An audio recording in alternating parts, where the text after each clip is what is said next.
ফিলিস্তিনের জমিনের মধ্যে তাকাইয়া দেখো, মায়ের সামনে সন্তানকে জবাই করা হয়, সন্তানের সামনে মাকে হত্যা করা হয়। রে যুবক, পানি পানি বলে চিৎকার দেয়, পানি নাই, চিকিৎসা নাই, কোনো খানার আয়োজন নাই।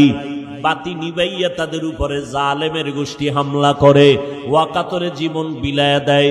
এক বাবায় শুকর আদায় করে কয়, হাসে আর শুকর আদায় করে। একজনে প্রশ্ন করলো সাংবাদিক, এই ফিলিস্তিনের মুসলমান, তুমি হাসো কেন বিপদের সময়? কয় আমার কপাল ভালো। কয় কেন? কয় আমার কয়েকটা সন্তান শহীদ হয়ে গেছি, জান্নাতে চলে গেছি, আমিও আশায় আছি শাহাদাতের দরজা দিয়া বিনা হিসাবে জান্নাতে যাব। এরে নবীর উম্মতের দল, তুমি যদি নেতার জন্য জীবন দিতে পারো, তুমি যদি দলের জন্য জীবন দিতে পারো, যারা আমার মাওলার আশিক, যারা আমার মদিনাওয়ালা নবীর আশিক, ওরা কেন নবীর জন্য জীবন দিবে না? ওরা কেন দ্বীনের জন্য জীবন দিবে না?